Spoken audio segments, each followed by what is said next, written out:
races for Ted Noffey. And then we go to the Breeders' Cup Classic. I will go 4 deep in there. 1, Fierceness, the 5, Forever Young, who was 3rd in the Classic a year ago, covered up, down on the rail, chased that fast pace. Better draw this year. I'll make Forever Young the top pick. I will use the 8, Mind Frame, for Todd Pletcher in there as well. And then Journalism, he's been doing super since the Pacific Classic. I know he's going to be rolling late here, Christina, so that will be my FanDuel Juvenile to the Breeders' Cup Classic double.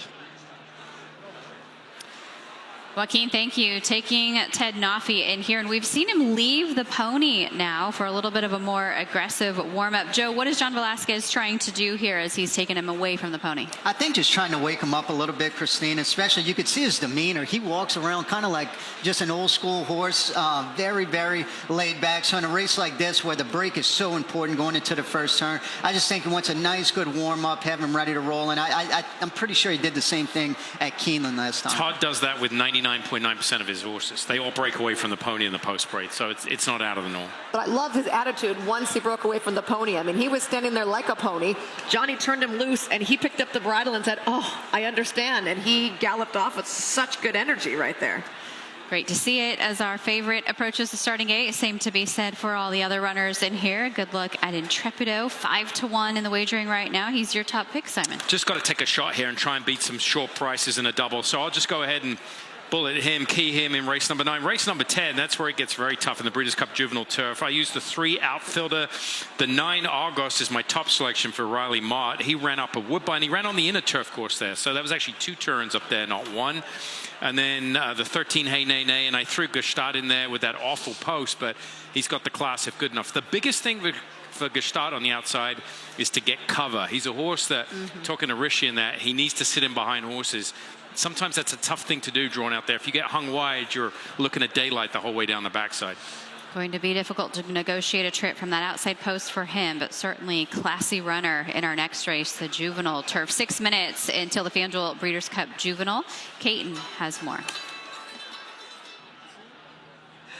Eddie Keneally with Comport. Eddie, what has to happen for him to be able to avenge the loss last time out? You know, he might have hit the front a little bit soon at Churchill last time. I think there's plenty of pace in this race, so I don't think that's going to happen. But he does need to improve. He's doing great, and I believe first time around 2 turns, I think he'll love it. So the ideal trip for him, where will he be or how will he be doing it? I'd like to be stalking, not too far behind the leaders. Hopefully get a nice little seam. I'm going to leave it up to Tyler, but just ride him with confidence and just let him find his way. He's looked beautiful physically, mentally. Is he there as well? Big time, yeah. He's got a great mind. He's pretty easy to be around, so he's a pro. Hopefully the whole package. Best of luck. Thank you. Eddie Keneally does such a nice job and has always done such a nice job with young horses as well. He brings his 2-year-old son of Collected here off that second place effort in the Iroquois. Michelle, I thought the point that Eddie made in the interview was really well taken about hitting the front a little too early, but I think it was also because he was pushed by another runner. You had another horse make an early move, and at that point, Tyler Gaffleone didn't really have a choice but to go and maintain his position. Unfortunately, just caught up with them late.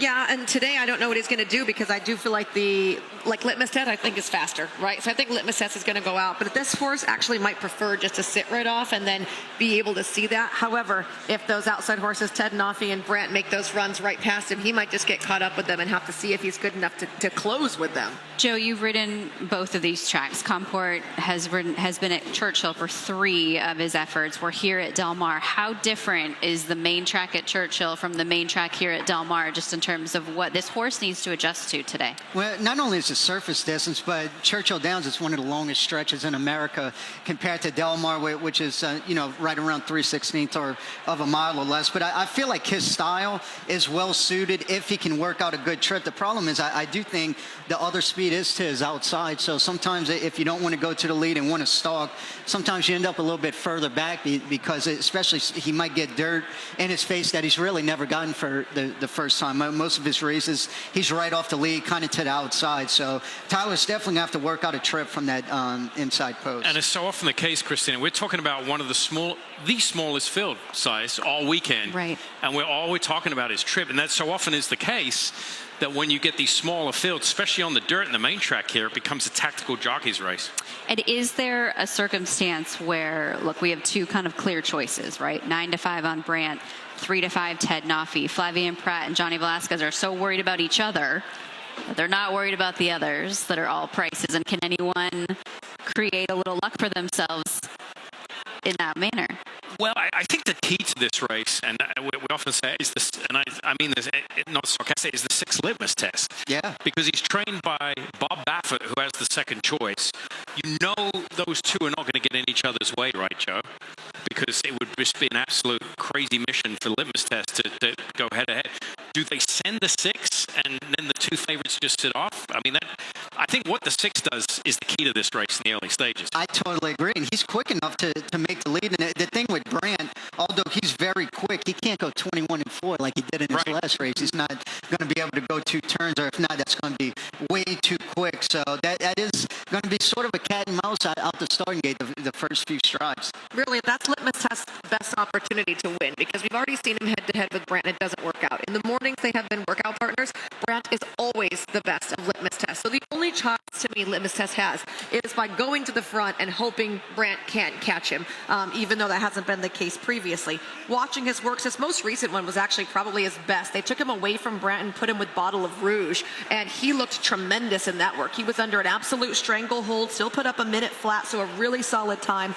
So he might be a horse that's rounding into some good form right now. He already has the 2-turn race under his belt, so he's going to hold a fitness edge on Brandt as well. But I think the send has to be the angle. Simon is a trainer, and we just saw Bob Baffert in the box there with Peter Brandt, with Amer Zidane, with his wife Jill, everybody here collectively rooting on Brandt today. We haven't seen this horse since the Del Mar Futurity on September 7th. As a trainer, what do you have to do with that much time between his final prep race, the Breeders' Cup, and his first 2-turn test? Yeah, I mean, you've got to keep fitness. I mean, obviously is the key, right? I mean, I think it was by design not to run him, and Bob, he's kept him on a regular work pattern. I think, watching Bob's horse over the years, he gets him to show a lot of speed early on that 2-year-old year. And then at about start 2 or 3, when the plan to stretch out, he likes him to sit and relax. So I bet they've been working on him maybe to relax a little bit. And I could see him. Everyone probably thinks he's going to try and just go. I don't think he can with the other speed in here. I think he'll relax off the pace. It's just then, is he good enough to win this race? Hector Barrios won his first Breeders' Cup earlier today. Joe, what does he do with Intrepido as far as this pace here? You'd have to think they were disappointed with the inside draw. Yeah, but saying that, I think I would have some confidence knowing he could overcome that trouble trip he did last time when he was inside, run the first turn at the take-up, box stand, and run the far turn, and was still able to overcome that. So even though the number 1 post isn't ideal, I would have to think they know he can overcome that, but still has to move forward here. Can I just give some quick kudos to the connections of the 3 Mr. AP? I mean, they claimed this horse for $150,000. They're in the Breeders' Cup, even though we're not talking about him. That's a great claim. Good luck to them. He's a price, but he is here to compete, and we have seen some upsets already today on this Breeders' Cup program. Let's go to Larry Colmus for the FanDuel Breeders' Cup Juvenile. Brandt has taken his position in the starting gate. We're just waiting for the last 2, Comport to go in, and Ted Noffey. Ted Noffey going in. They're all in line.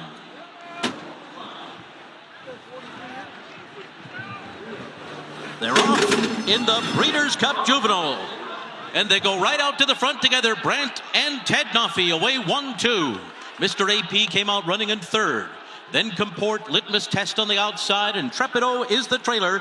And Brandt will be the leader, but Ted Noffey is not far behind. He's a half length behind on the outside, 7 furlongs from the finish. Now Brandt's going to get a little bit of daylight here and open up a length and a half. And then it's Mr. AP 3rd, Litmus Test is 4th, 4 lengths off the lead just ahead of Comport and the trailer Intrepido. Brandt leads Ted Noffey onto the backstretch to a 23.46 quarter. A moderate tempo for this group as they continue their journey with 5 furlongs to go. Then Mr. AP third on the inside. Litmus Test is fourth, just outside of him. Then comes Comport. Intrepido is the trailer. These two favorites have been 1-2. They went 46.99 for a half mile. Flavian Pratt and Brandt. Into the far turn, John Velazquez and Ted Noffey just a half length behind. And then it's Mr. AP third with 3 furlongs to go. Litmus Test is fourth, Intrepido and Comport. Around the far turn, Brandt and Ted Noffey. They have been together throughout, and now their noses apart. These two grays will come to the top of the stretch together in their bi-coastal battle, and they're into the stretch, and Ted Noffey has taken the lead from Brandt with 1 furlong to run. And then comes Mr. AP third, Ted Noffey there at the 16th pole. Brandt is not done yet. He's coming back. Ted Noffey, Brandt, Mr. AP's in at 2. Here's the wire. Ted Noffey did it. Ted Noffey wins the Breeders' Cup Juvenile over Mr. AP. Brandt was third, and Litmus Test was fourth. You are looking at an undefeated son of Into Mischief, your Breeders' Cup Juvenile champion in Ted Noffey, and firmly stamping himself as the horse to watch for next year's Kentucky Derby. I mean, look at him galloping out right here. Still has his ears up in an absolute gallop. I love this horse's demeanor. Brandt went to the lead. Johnny Velazquez was right off of him. Turning for home, still had next. I mean, Michelle, to your point, I still think he has room to improve. Right? It looked like he was kind of waiting a little bit, and then when the field came to him, he just has those gears where he knows exactly what he has to do in the end. Let's take it back right to the start, because these two hooked up right away. Yeah. Simon, we expected Litmus Test maybe to be more forwardly placed, but Brandt and Ted Noffey set the tone for this race right from the starting gate. I would imagine the instructions don't take away anything that comes easy, and the lead came very easy to Brandt. I mean, he was just quicker than everybody else if you go back to the start and look. And I thought Flavian Pratt did an outstanding job of establishing the lead under very little duress. The horse did on his own and then slow it down. Let's go back to the start. You're looking at the 2 outside post positions. He did bobble a little bit. The 1 had a bad start, but Brandt did go to his feet a little bit and righted the ship very quickly, establishes the rail, and I thought Flavian, it looked like they were going to go pretty quick, but Joe down the backside, the opening quarter, 23 and change, I thought he managed to rate, and he rated nicely and kindly on the front end. Yeah, for this type of race, I mean, they went almost 47. They really slowed it down, and it put Ted Noffey in an absolutely perfect spot. And I feel like all 3 of his races leading up to this were picture perfect of this ride. Johnny Velazquez just has him always in a great spot, and you could see him right here. I mean, he's traveling so well within himself. I couldn't believe he waited so long to ask him. I mean, they were pushing on Brandt going out of that turn, and I was thinking, come on, Johnny, you got to ask at some point. But as soon as they turned for home, Ted Noffey knew, this is when I'm supposed to, start to do my job, and he didn't even need very much encouragement to get out there and start fighting. I think, when you're a rider probably on top of him, and it's a great feeling, right, Joe? You know what's underneath you. Us sitting here in the stands probably thinking, go, go, go, but you've got so much horse underneath you. And Michelle, you gave the late shout out to the 3, Mr. AP. How about this horse? Claimed for a maiden $150,000. He finishes second in the Breeders' Cup Juvenile. What a great claiming job by Vladimir Sarin, and honestly a great job by Freysu. He kept him there on the rail. He was loaded, and he was sitting here kind of looking for this spot, and he really got after this horse when he angled him out and got him out of the dirt a little bit. He put in a very good closing kick. He's not going to reel in Ted Noffey, but he sure gave it the old college try. I mean, for a second right here, it looked like he was